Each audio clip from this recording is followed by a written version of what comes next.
What's up, everybody? Thank you so much for listening to the podcast.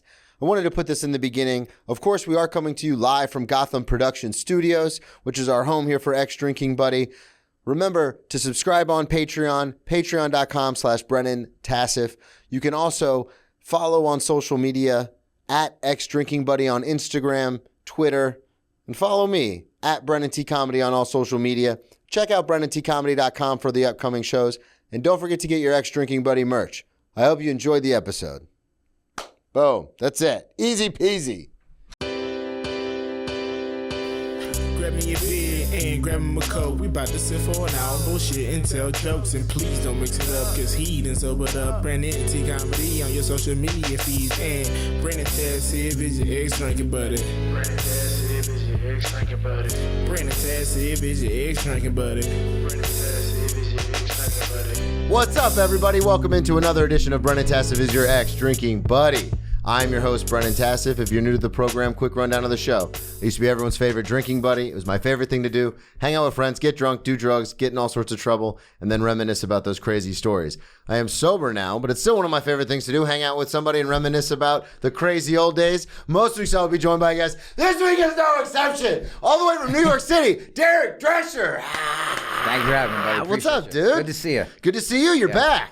I'm back. We had you on one of the original New York episodes when I first moved here. We did it over Zoom. Yes. God, I remember. the old It's days. good to be back fucking in person. Yeah, now we're in person. We're in the studio. We got a whole thing going on. Yeah. Before we get too far, plug everything up front. You have your podcast. You've been doing those sketches have been blowing up like crazy. Yeah, they're doing good. Tell everybody where they can find everything. On the Gate podcast, that's me and Gio Perez podcast. Two jailbird junkies turned jokesters. That's what it is.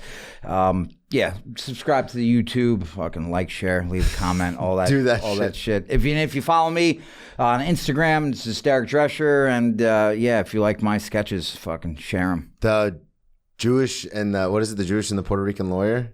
Oh yeah. Dude, Rubenstein and Rosenberg and Sanchez. Yeah. Dude, that one got me. Did I go to law school? I don't know, maybe. Did Sanchez go to law school? No. He couldn't pay me during his deportation case, and now he's working it off. You've had some that have like blown up. Like a couple of them have One did really well. The racist basketball. Yeah, that one was funny. That was Rubenstein. That one was funny. That one did really good. Everything else, I hate to say this, but if I was like, I don't know, like a 25-year-old chick, I'd have like 200,000 followers right now. But I'm an old Puerto Rican Jew. So, dude, I think about it all the time. Sometimes I'm fat, sometimes I'm skinny. Yeah. Most of the time I'm fat. You know what I mean? So that's... Dude, this whole thing is nuts because it's so funny because I'll talk to people from back home, and I don't know if you get this, but they're like, why don't you just like get more... I had someone say the other day, why don't you just go viral? Just do that. Dude. And I'm like, oh, is that it? I just have to go viral? Yeah, and even my one... So I was looking at... Let me talk. Viral is like... I guess the actual... definition is 10 million views. Okay. And then I guess it could also be broken down into a certain amount of time. If it's this many views in this amount of time, it went viral. But it's like, even the one that did well, like it wasn't doing well. Yeah. And you're saying on a scale as far as like compared to 10 million views and stuff? So yeah, like, you make this thing, you spend money on it, you fucking, you have somebody like you write a script, you get people, it's a whole to-do. It's not... People see these sketches and they think we're just walking around with our phones like, hey, let's do this. It's like... Some people are. Yeah, that's true. I wasn't. No. Yours are really shot really well and in actual like environments and settings and stuff. And the 24 hours after it got put out, or like, actually, no, we put it out like 9 a.m. and by like 10 o'clock at night, it had like 700 likes. And I was like, I guess... I remember I texted the kid who edited it. I go, it was nice working with you. I'm going to hang myself. Yeah. And then when I woke up in the morning, it was... Because for those of you listening, it is so much work that we put into this kind of stuff. Dude, and you're like... There's cool. no return. There's no return. Like, I guess on TikTok, if something goes viral, you make a couple bucks, has to be over 60 seconds long. Yeah. I don't believe in the over 60-second sketches because I think people have short attention spans now. Absolutely. Make it as punchy as you can and put it out there. But I woke up in the morning and it was at 10,000 likes, 100,000 views, and then it just started going bananas. Yeah. I took a walk around the park at one point the next evening. So it had hit 1 million, and then I walked around Washington Square Park, and within that time, which is like a 10-minute walk, it did another 1 million. Damn. So I was like, oh yeah, this thing's going. We're going. This thing's going. But you know what's wild? I lost a friend over that sketch. Really? Yeah. The guy that wrote it with me, and we filmed it together, went half on everything. We ended up parting ways because of that. Wow. Over followers. Really? Yeah. That's Which is gay. I'm so gay. So gay. Dude, I look at my life now, and stand-up is hard. Yeah. Comedy is hard. We're trying to get physiological reactions from people in real time. Just using words. Just with this stuff that we've created. And sometimes it happens, sometimes it doesn't. I'm not there yet to where like, oh yeah, I know how to kill. I don't. No, I don't know. Me neither. You know what I mean? And it hurts a lot. Yeah. And then I'm like, dude, you already got off of heroin.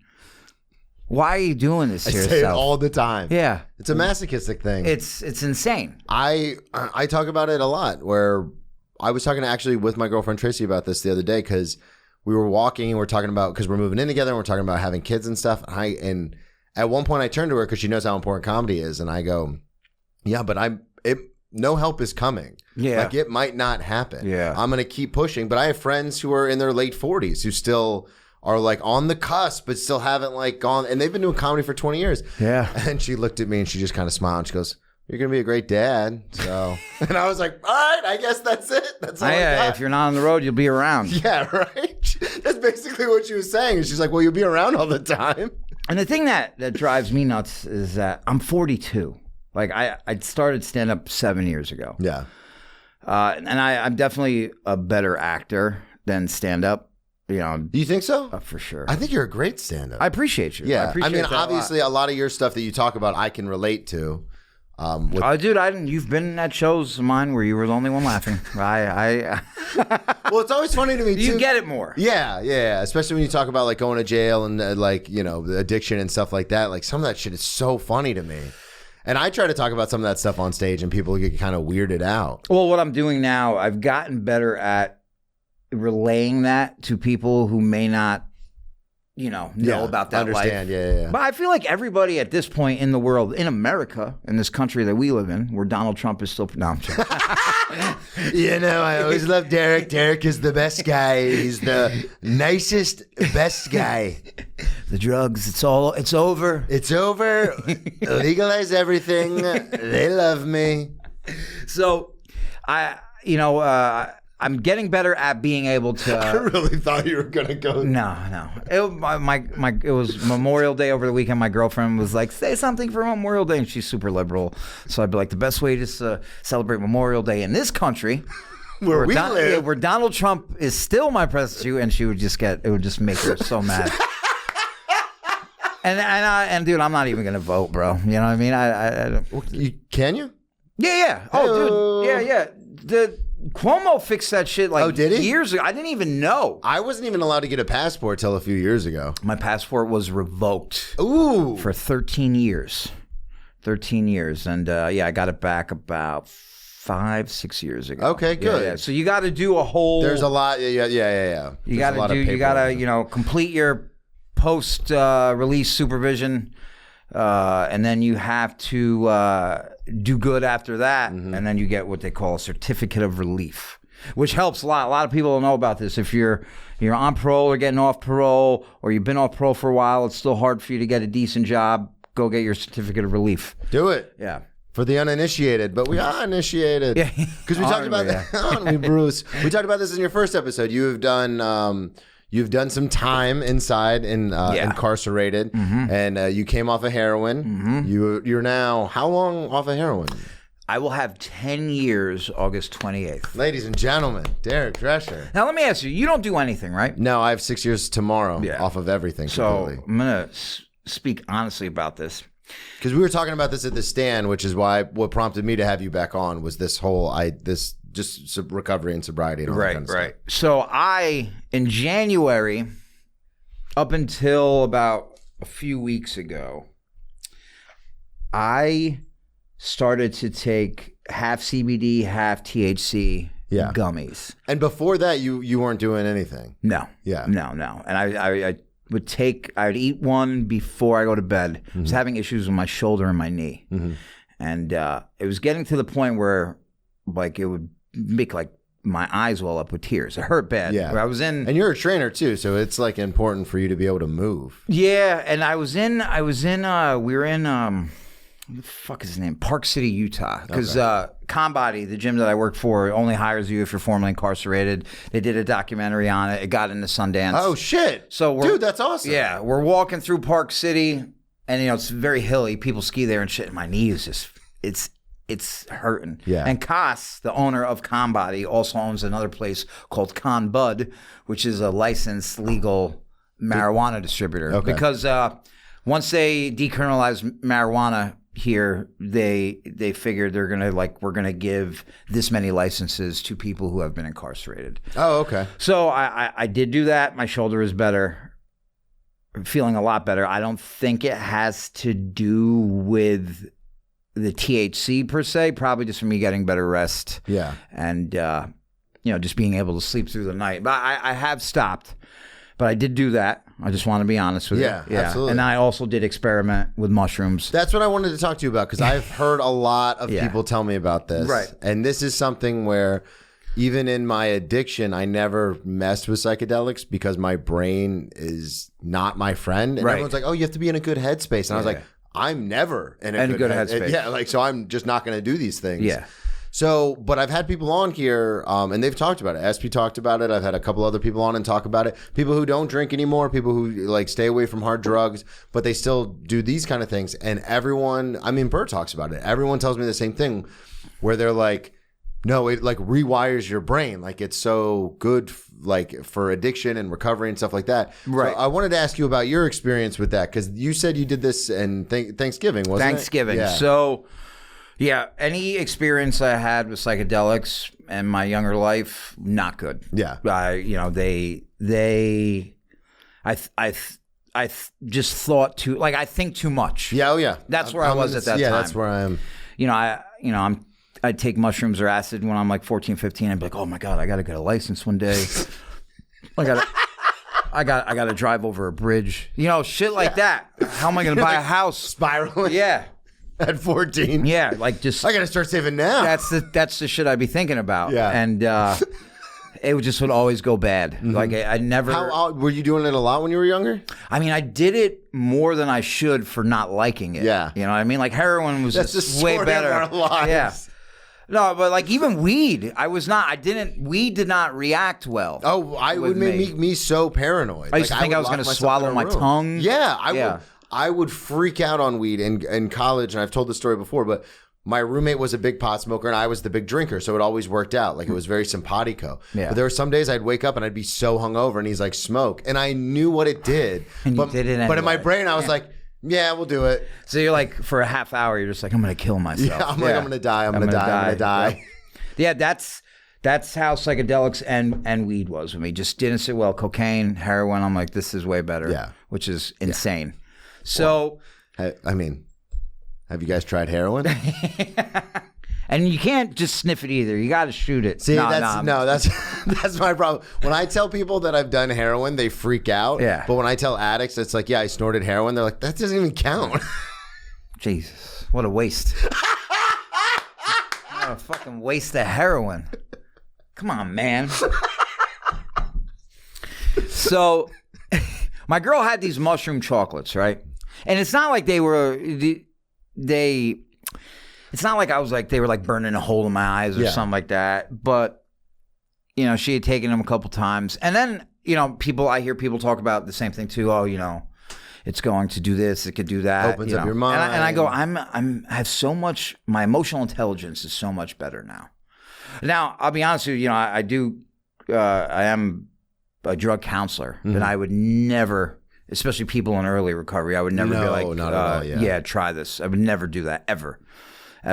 But for people who've been doing it who have been in recovery for a long time, feel like I guess if you really wanted to, you felt safe doing it. I just believed in my head, I was like, there's no way I'm going to do mushrooms, possibly enjoy it, and then want to do heroin. Yeah. It just doesn't line up. It just didn't make sense to me. So we went to the movies on Thanksgiving, and I did some. And I enjoyed it. I didn't do like a lot. I guess it was a little more than a microdose. Like I did see some colors and some. What movie? I was sitting. We saw.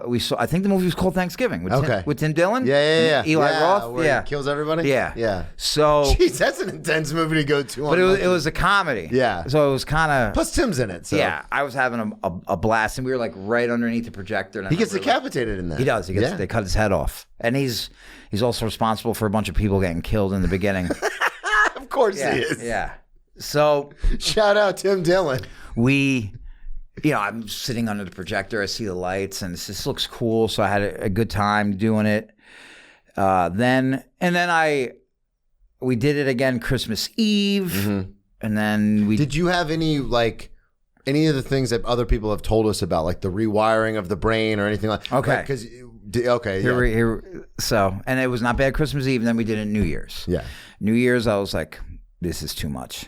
Like, shit is just moving. Okay. And then... This is too much.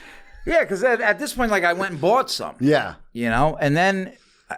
That's always a terrifying thing. Doing Derek and Dave Temple's podcast, No Need for Apologies. I'm doing that one day, and I go, I'm going to microdose a little bit. And Gio's there. He goes, yeah, let me get some too. So we both take some, and I guess I took too much.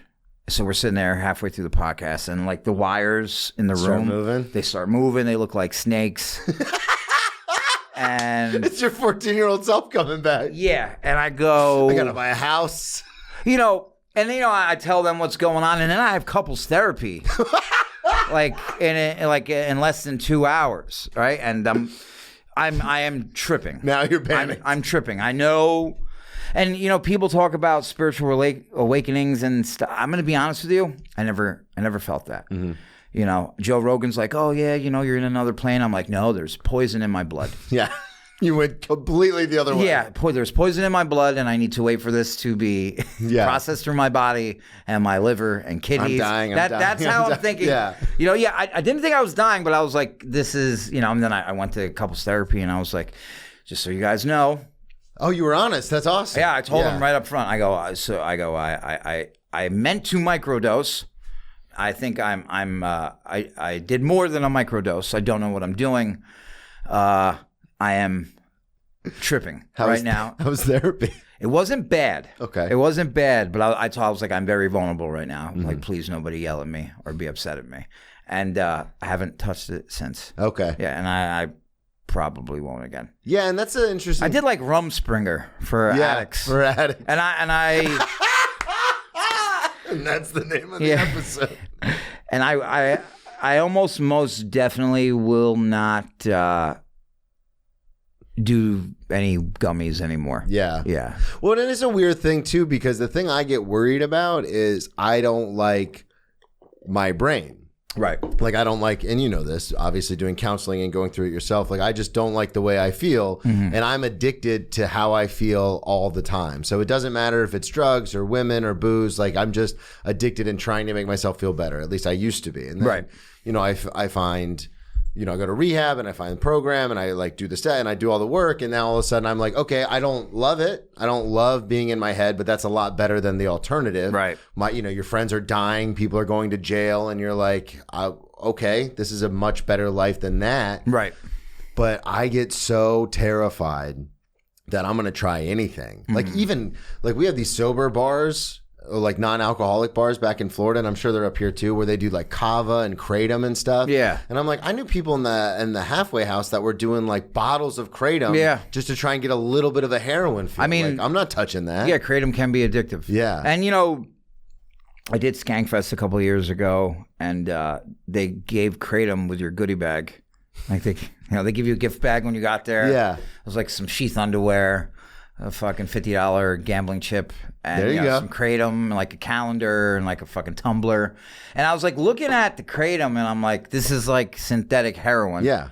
And I was like, nah, I'm not gonna. Yeah, we used to have kids that would go to GNC to buy bottles of it because it's like by itself, it's like a herbal supplement, and they would just down the whole bottle. Yeah. And it's like 100 pills. Jesus Christ. And it's also like, first of all, would they get fucked up off that? Yo, yeah. Yeah? They'd be nodding out on the back porch while we're smoking cigarettes. Jesus. And everyone's like, oh, you're doing heroin. And they're like, look, no, I'm not. And we're like, you're definitely doing heroin. Right. But like, now, kratom, you can get addicted to it. Oh, 100%. And it's like, it's the problem with not only taking 100 pills, there's obviously a problem in that, but these aren't like Oxycontins where there's plastic. Yeah, They're plastic pills. Yep. So you're taking 100 at a time. Like that's not good for any part of your body. I've heard of people like breaking them open and then spilling Mm-hmm. the powder out. Yeah. So what'd you do with the kratom from Skankfest? I think I gave it to Gio. Okay. Yeah. And Gio loves that stuff. I didn't take it. Yeah. There's recording at gas. There's kratom all over. Yeah. I think it's in the closet. But I won't. The only time I've done any kind of opiate was when I had about 8 teeth pulled in one sitting. Ooh. And I had a hot tooth, which is what is that? So no matter how much anesthetic is that what anesthetic? Novocaine. Yeah. We get to the point where it's like the dentist is like, does it still hurt? And I go, yes. He goes, I've legally reached the limit of Novocaine I can give you. Yeah. He goes, we call it a hot tooth, baby. Yeah, he goes, you have what they call a hot tooth, which is it sounds so much cooler than it is. Then it's gonna hurt no matter what. Yeah. Do you want me to take it out? And I'm like, you got to get this fucking thing out of me. And I remember he's fucking in there, dude. My mouth is just stretched out. I mean, I got mouth ripped. Yeah. He's just in there pulling fucking ripping teeth out of me. He's in there, and I mean, when he got in there too, like I remember, I made a fist, and he goes, "Don't hit me." I'm sure he's been through this before. Yeah. He got the tooth out, it felt good, but my face was just so fucked up, and God, you're probably swollen to shit. And... He gave me a prescription for 4 Vicodins. I forget what milligrams they were, and then I took 2 then, and then I took 2 the next day. And did you tell him? It. No. So this is what I have run into. No, actually, no. We call it a free pass where I come a freebie. from. Yeah, freebie. Yeah. But I remember I had to get surgery, and I was panicked because I had to get surgery on my testicles, and I was like freaking out, and I was like sharing it at a super secret place I'm not allowed to talk about on the podcast anymore. I got in trouble. But I was sharing it like crazy, and everyone was saying the same. They're like, "Oh, it's a freebie. It's a freebie. It's a freebie," and I'm like. Yeah, but I don't think my brain as an addict is going to be like, oh, it's a freebie. Yeah. I mean, I've heard some. I used to go to a certain 12-step program, too. Is it okay to say that? Yeah, that's fine. I don't give a shit. And I just get these DMs where people are like, you're not supposed to talk about it. One of the guys who had more clean time than me was like, you should have gave those to your sponsor. I was like, dude, it was 4 pills. Yeah, that's not. 2 when I got them, 2 the next day. And then, and also at that point, because this would have been, within the last few years, you would have had over 5 years. I had over 5 years already. Yeah, for sure. Well, and that's the other thing that kind of bothers me about the situation is, like, I just get worried because I still have drunk dreams because I was a drinker at heart. Like, I've done coke, crack, heroin. We've talked about it on the show before. Mm-hmm. I've done weed. I've done all sorts of stuff. But booze was my thing. Right. Like, and I say it all the time. The movie Old School. When Will Ferrell does the beer bong and he's like, once it hits your lips, it's so good. And everybody laughs because they're like, oh, that's so silly. And I'm like, no, that's literally how it feels. Like as soon as I do a shot, I'm like, oh, I'm back. Yeah. So but I have these drunk dreams where as a lucid dreamer, I'm like, oh, I'm dreaming. But sometimes I don't realize I'm dreaming and I wake up and I'm so panicked that I had fallen off the wagon. And I'm like, no. I've had dreams also where I've done heroin. Yeah. And wake up, same thing, panic. Now, did you know this? I don't know how true this is. This is what I heard. I heard Love this. that if you have a dream like that, where it's alcohol, heroin, you do it in the dream for a few minutes when you wake up, if they were to drug test you, you would test positive. Really? Yeah, I don't know how true it is. I don't know. Really? Because, you have an opiate receptor in your brain. Yeah. So they say, I don't know. Well, that's the same thing where people talk about when they used to do acid and stuff, and then they'll just be walking like 10 years later, and they'll see like lights flicker, and they say it's like because it's like residual chemicals that are in your spine and your brainstem that leaks get out every once in a blue moon. Yeah. God, that's Is nuts. it right to hit this in here or no? Yeah. Okay. You don't care? All right, good. I'm like holding it in. I do it everywhere I go too. It's fucked up. Are you a big nicotine guy now? Yeah, I've quit a few times. Do you do cigarettes? No. Yeah, I was gonna say I've never seen you outside smoking. I haven't smoked a cigarette in a couple of years. Yeah. Mostly because I got tired of the smell. Yeah, I hate it. Tired of the smell. I started smoking in rehab. I stink without cigarettes. Like I have to fucking stay on top of my hygiene. You know what I mean? I started smoking in rehab because I was eating. I get it. Candy. Well, I was like so against because I was an athlete my whole life. I was like, nah, I'd never touch cigarettes. And then I was eating all this candy, and I tried to talk about this on stage. Well, the thing with alcohol is the sugar helps you with the withdrawal and not having. Because, dude, I'm sure people who are addicts and alcoholics know, but some maybe regular people don't know that you can die from alcohol withdrawal. I say it in the one-man show. I say literally the line is, heroin addicts will make you think it's heroin when they go through withdrawal and detox. Yeah. But they're liars. They're heroin addicts. It's actually alcohol. Right. Is the one thing they get. Because I have so many friends that are, recovered heroin addicts, and they all, we'll be in the halfway house and they're screaming and they're crying, or in jail and they're screaming and they're crying. And the COs and everybody would always say the same thing. They always do this. You can't die from a heroin withdrawal. No, you can't. You want to die. You want to die. Feel like you're going to die, but you can't. But alcohol, because your liver creates a certain enzyme to deal with the alcohol. That's why we're like, if you go and get tested in your 40s and they're like, hey, your liver enzymes are up, you got to quit drinking.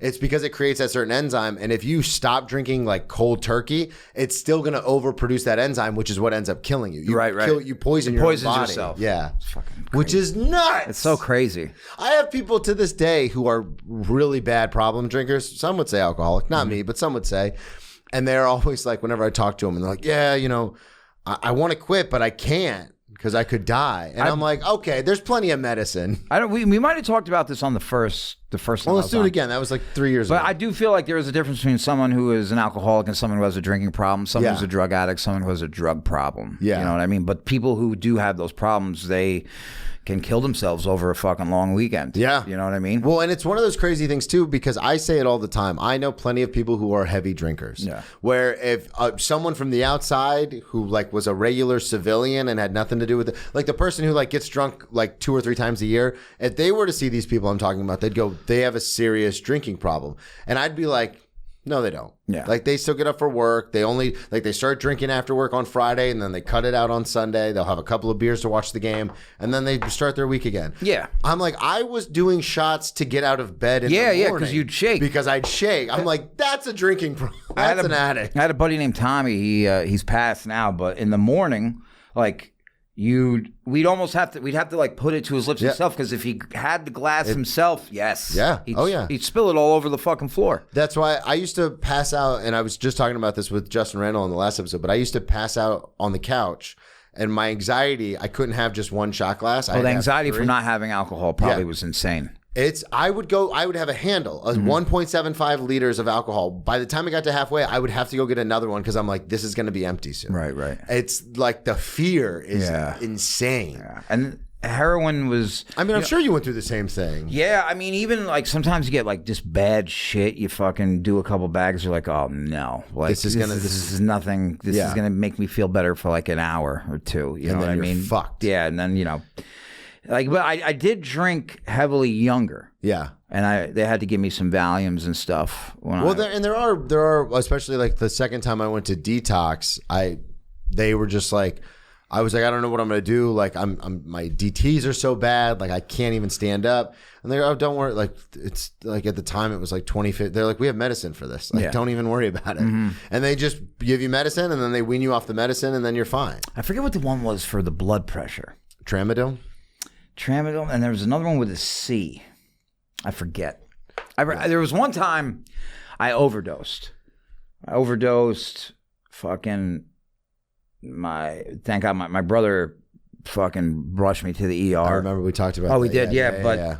The doctor, after all that, he's telling me what he's going to put me on. He's like, we're going to give you this for your blood pressure, this, that. And I was like, dude, don't bother. Yeah. I'm leaving. I'm out. Yeah, I'm going. And I mean, the only thing that I couldn't do, I mean, cold turkey heroin or opiates is it's almost impossible. Insane. I feel like it can be done. I wasn't able to do it. If you're in the environment to where you have to do, like I said, the only time I've ever seen it done is in rehabs and jails. Yeah. Like where you can't get it even if, like, and you know this, for those of you listening, you could still get it in jail. For sure. But a lot of times they put you in the secure medical wing where you're just in a cell by yourself, like on the ground, screaming and crying and sweating. I've even been in, there's some like detoxes that will not use narcotics. Yeah. It's like they'll so just they don't use the no methadone, no Suboxone. Suboxone, yeah, like they don't, and they won't take you if you're trying to kick alcohol because you can die. Like, but they want nothing to do with it. You know, you're laying in a fucking, you know, on a bunch of cots in a dorm with a bunch of guys, and then all of a sudden, you know, everybody's fucking, and all of a sudden, one dude is like, and I'm like, all right, motherfucker. I feel pretty good. I don't know about you guys. Yeah. Give it up. Where you got Give it up, yeah. And then, you know, he'd be out of there within fucking a matter of minutes. But when I detoxed, I was supposed to be on Suboxone. Mm-hmm. Did I tell you about this or no? I can't remember, but it was a while ago. Tell it again. I was supposed to be on Suboxone, so I go to this program, right? They're gonna put me in a Suboxone program. That's the program I'm supposed to go into. And I get there. The way you're setting it up. Yeah. I get there and I have no Suboxone. So. And you're coming down, so you're probably pretty upset. I'm fucking not doing well. And they go, the guy goes, can you pee? I go, yeah, I can pee. He goes, yeah, all right, we got it. So he takes my pee and he brings out the test. He goes, you're positive for morphine and cocaine. No Suboxone. Where is your Suboxone? I go, I sold it. And he starts laughing. I go, what? I go, I'm supposed to be honest, aren't I? And he goes, yeah. He goes, but guess what?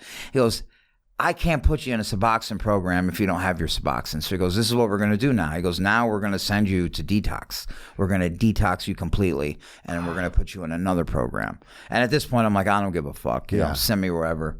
And they sent me to this place in Yonkers, St. John's Riverside, behavioral health. And dude, they gave me methadone for 3 days. I think it was 10-5-5. Yeah. Small doses.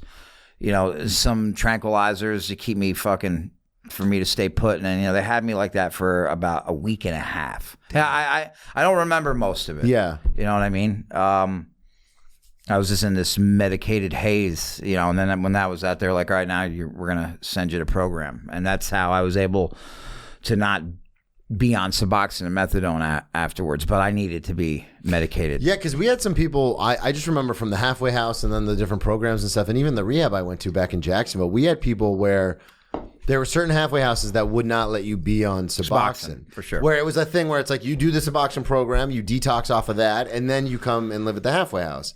But there were other ones where it's a money grab. For sure. And like, then they didn't care. They were like, we don't give a shit if you're doing heroin. Like, we get $1,200 a day from your insurance for you to be here. I was on Suboxone in a couple of rehabs, and dude, it's just not a good look. Yeah. I mean, you're fucking...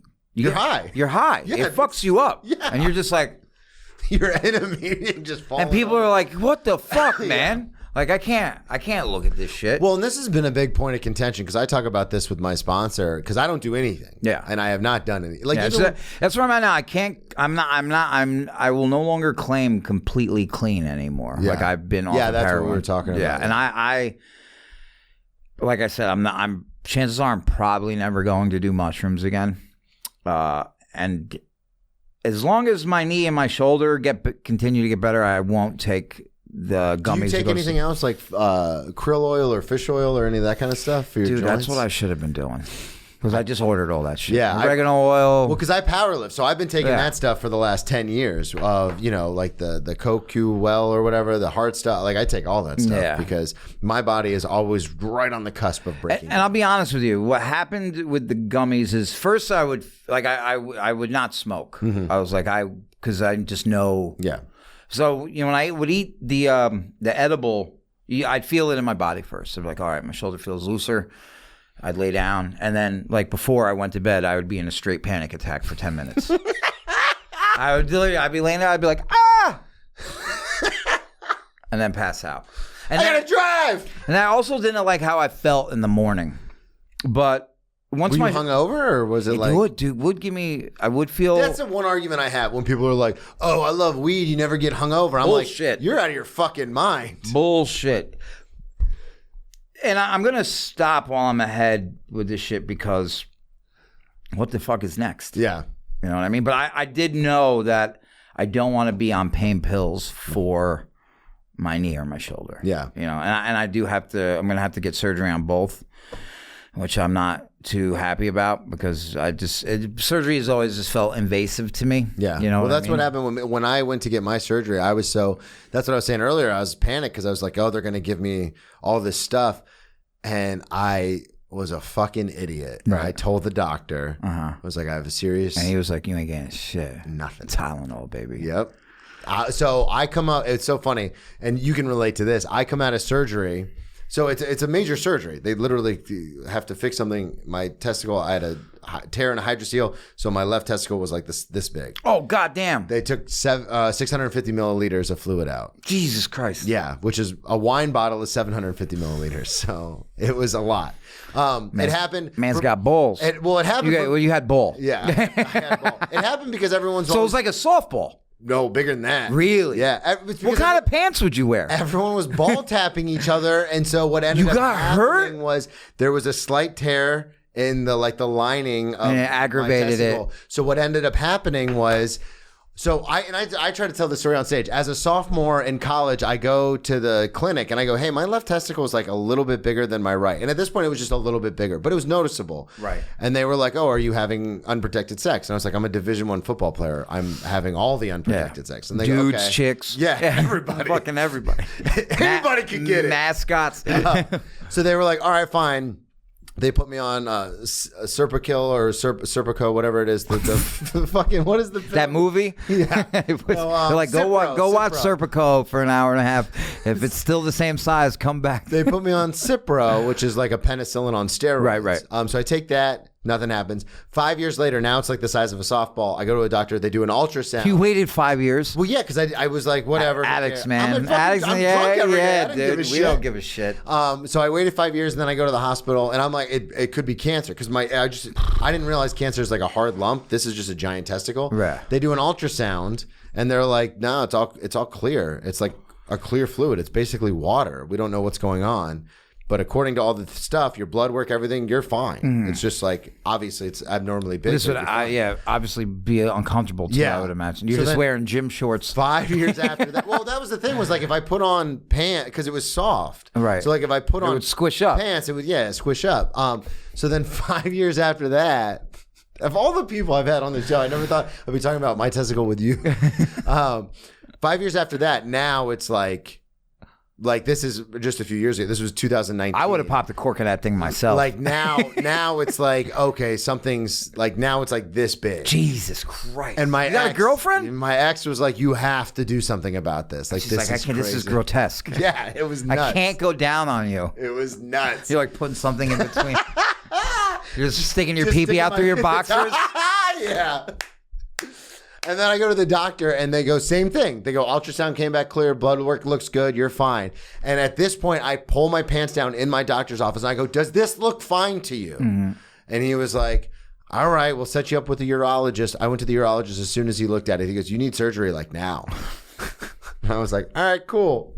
But I was so scared that they were going to, and I told him. I told my urologist, I go, just so you know, I'm in recovery. And he was like, then you get nothing. Oh, they didn't even give me they didn't even prescribe me the Advil. He goes, just take Advil at home.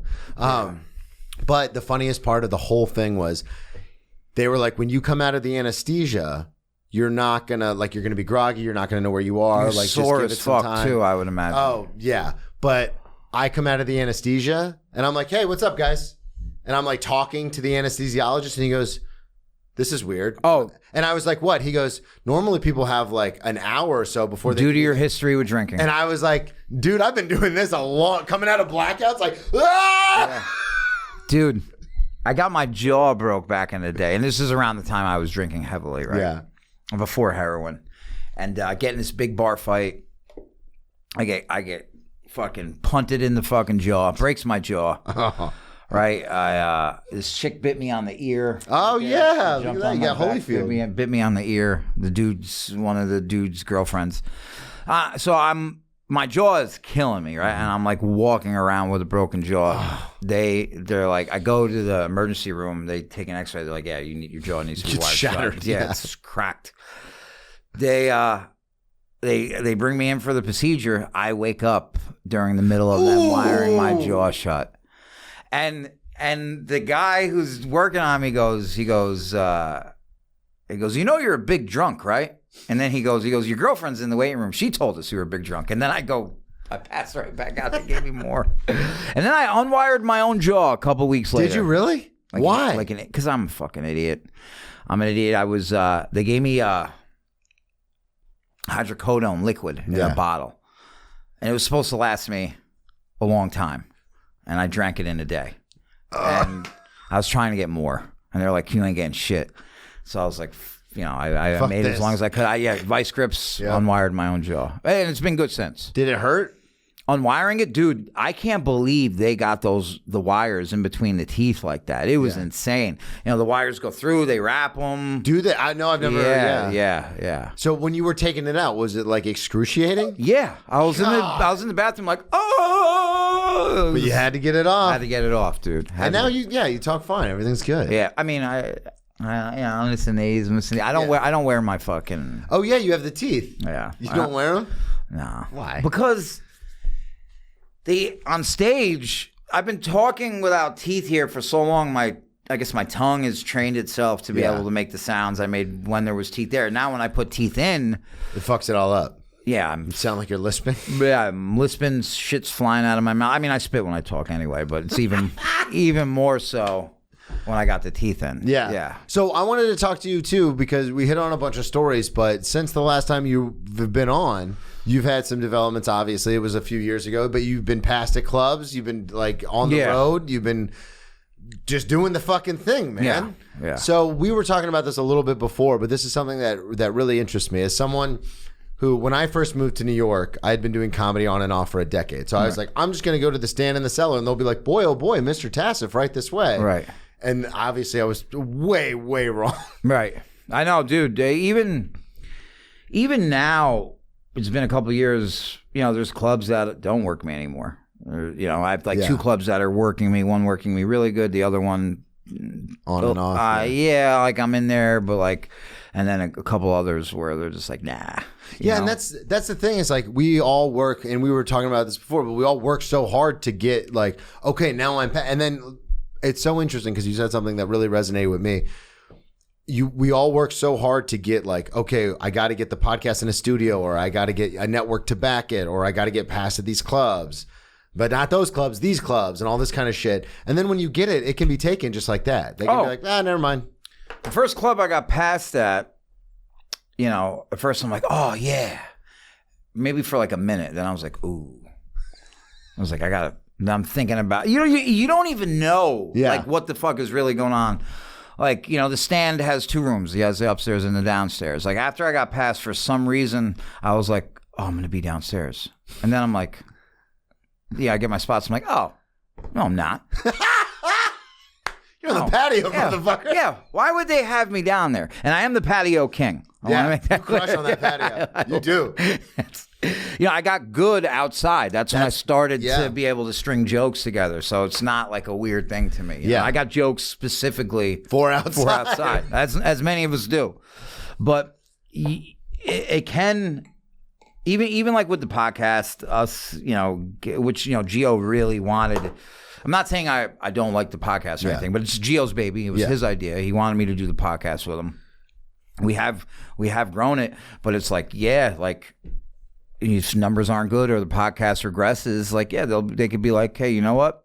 Not working out, but we appreciate you. Yeah. And the same thing can happen with clubs. It's like, and there's so much stuff that goes into it. Not only do you got to do good on stage, but you got to have a good rapport with the people you're around. You can't. You have to be so undeniably funny to be an asshole, and most of the people who are really, really funny are not assholes. Yeah. You know what I mean? Yeah, oh yeah. And I mean, I've had some of those people on the show where it's like they're huge comics, and then I'd ask them just on a whim, thinking like, there's no way they'll do it, but what are they going to say? No? Like, that's the worst thing they can say. And some of them, like Joe List was like, yeah, of course I'll do it. Yeah. Sounds great. And I'm like, wait, what? Joe's the man. Yeah, he's so fucking awesome. Joe's my Derek, fucking same guy. thing. Yeah. I reached out to Derek thinking there's no way, and he's like, yeah, I got nothing going on today. I'll be down at the studio. And I was like, wait, what? Yeah, I love Joe List. Yeah. Joe List is a man. He's been sober for a minute. He just had me opening for him a few times. I got to Louis. God, that is hilarious. Louis popped in. I got to bring Louis on stage. That's fucking awesome. Yeah, it is a crazy thing too. So he's like, just so you know, Louis popping in. You're probably gonna do like 4 minutes, 5 minutes, and then bring Louis up. I'm like, I'll just go up and say hi. I'll do the hits, the shit I know works really good, bang, and then bang. And then, that was a cool experience. Yeah, that's. But also, at the end of the day, I'm 42, and Joe was talking about me the other day. He goes, he's like, he called me a young whippersnapper. He goes, not in life, in comedy. He's younger, but he's older than me, I believe. He's right. I am 2 years older. Yeah. Is that something interesting? Because you started comedy obviously late in life, and we talked about on your first episode how you got into it, but now becoming more established and getting past and having the podcast and everything, is that something? Is it frustrating for you? Because I'll tell you, just from my experience, moving to New York a lot later than everyone else was like doing mics for 2 years, then moved to New York. Yeah. So like when I got here, because we went to, when I first moved here, we were at a lot of mics together. Some of the same mics, yeah. And you see all these kids who are like 23, 24, and I'm like, why the fuck did I wait so long to do this? Do you ever feel that way? I mean, I kind of. If I could go back and do it, like, I don't know what I would talk about now. That's what I'm saying. That's the thing I run into. Because when I first started, I tried to do like observational stuff, and it wasn't going anywhere. Yeah, because I'm the same way where it's like I don't care about that stuff, so I'm not. Yeah, like I don't Seinfeld has a bit about expiration dates on milk cartons. Yeah. Like, and he made it funny, but I can't. I'm not doing that. Yeah, there's no way I would ever like be like pouring milk into my coffee and be like, you know what? Here's 10 minutes. Yeah, this is whole. It's just not. Well, I try to do observational stuff, and then the problem that I run into is because I can be somewhat aggressive. It always turns into like, do you guys know these stupid motherfuckers? Like, how do you get to work in the morning? Well, and then everyone's like, whoa. The thing, Mike DiStefano was like that too. Yeah, Vecchione. There's another. I love that dude.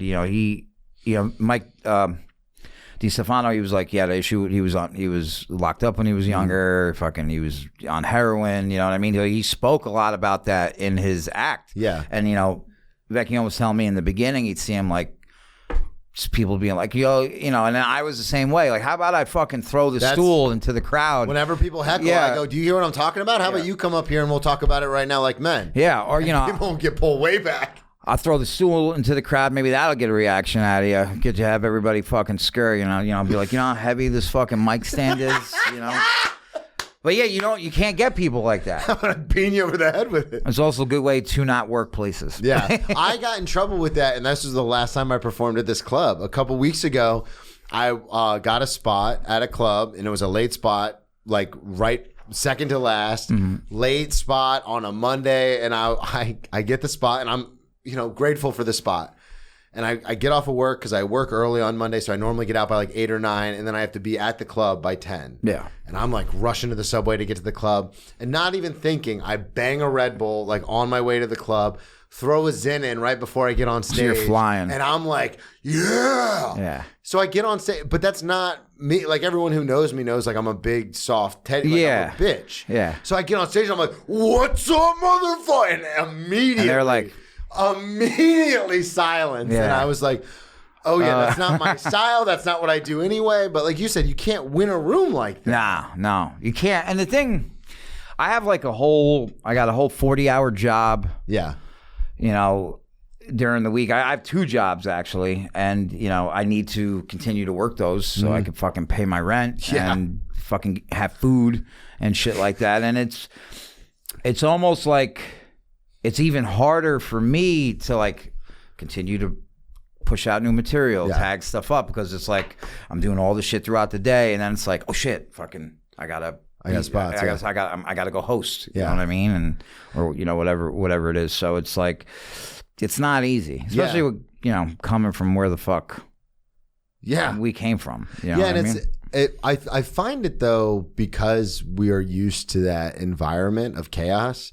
I find it's easier than because since I moved to New York in 2021, there are people that I know who were like around the same timeline as me, had been doing comedy for like 5 or 6 years, almost 10 years, were good comics. And I just don't see them anymore. And I'll be like, what happened to them? And they go, oh, they quit. They quit, yeah. And I'm like, how and they go, well, they got like a promotion at their job, or they wanted to like live a more stable life. But in my head, that doesn't register because my life has been chaos for so long. Right. I'm just like, oh no, this is what I liked. I love this. I have a friend who quit. I wish he didn't, because he was so fucking funny. And we might be talking about the same person. He's an Irish kid from Westchester, so fucking funny. And we went on the road. We went to Texas, and it just wasn't going great. And we had a couple good ones. Yeah, but there was a couple, just wasn't there was a couple bad bombs in there. Yeah, and it was really getting to him. And we were with a couple other comedians. One who was, you know, young upstart doing comedy probably 2-3 years, and he was doing great, and he's just crushing. He's crushing, and fucking my buddy, we're in the back of the room. He goes, I fucking hate him. And I'm like, yo, chill. You know, he's kind of in earshot. He's like, nah, man, fuck this. He's like, fuck this shit. And he's talking about some comics he knows that are like past at big clubs, or even been on TV, and they have like blue collar jobs during the day, like they're working with their hands. He's like, I don't want that. He's like, if I'm going to do comedy, I want to buy a house with my jokes. And he's like, I just don't foresee that. And he just stopped, and he went back to school. Damn. Yeah. Yeah, it is. And he's graduated now, but guess what? This job market sucks. He can't find work. Back in the same fucking boat. Back in the same boat, bro.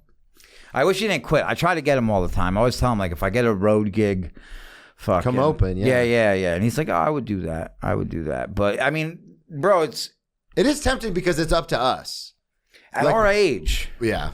Like, if I was to fucking like start to regress and I started bombing real bad all the time again, and like I just couldn't find like new material, like I might be like, you know what? Fuck this. I had a good run. Yeah. And I'll just make sketches here and there. Yeah. You know what I mean? Like, but I want to get better at stand-up. Yeah, I want to get better at stand-up. That is something that is incredibly frustrating, because as a storyteller, a lot of my stuff has to do with my old life. And I don't do that stuff anymore. So finding material now, there was like 2 or 3 weeks where I was just jumping around to different mics and doing a couple different shows.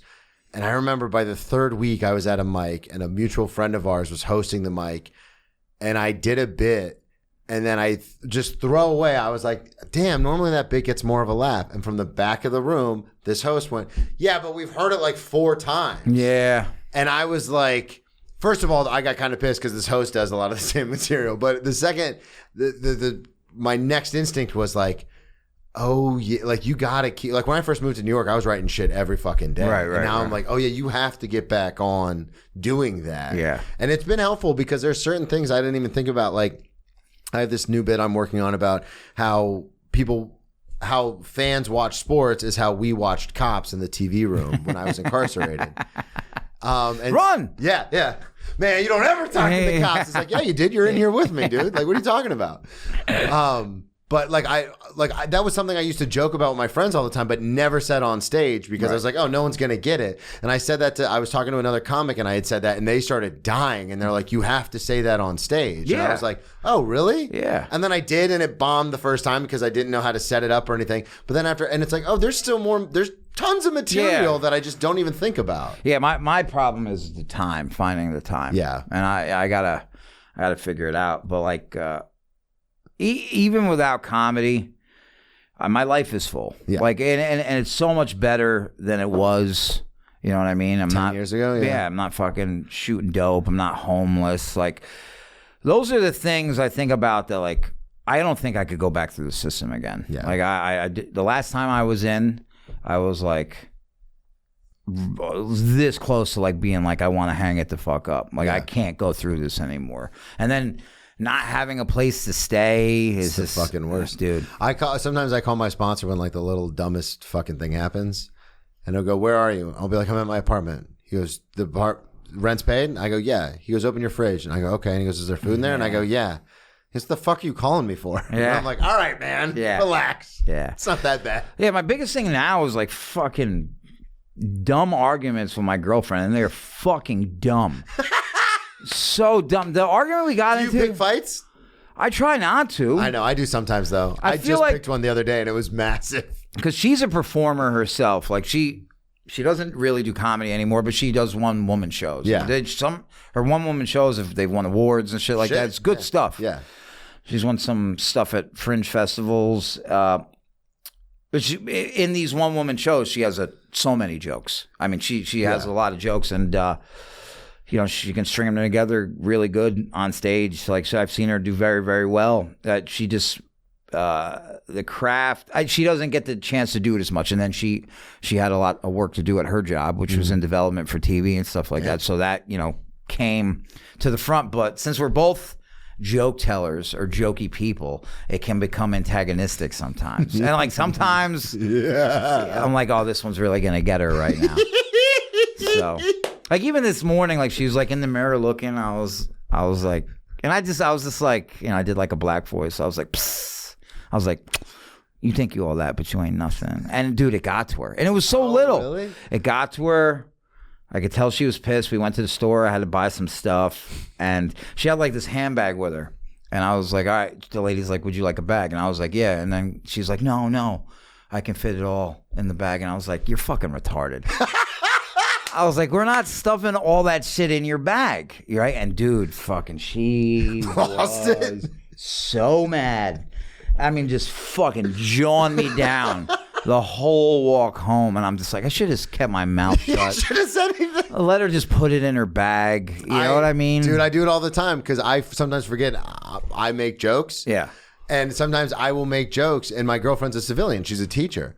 And we, especially when we're in private time, there are no lines. No. Like, we'll just jump. Like, we understand when we're on stage, there are certain things that are expected, and you have to push the boundary to find where the line is. Yeah. But when it's just me and her, or me and my, like, comedy, especially my comedy friends, there are no lines. We say whatever.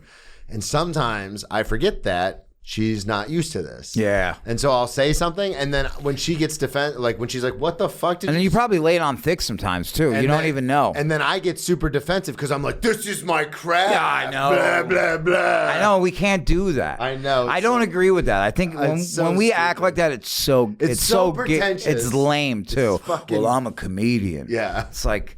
But even... I do tell her, though. I do go...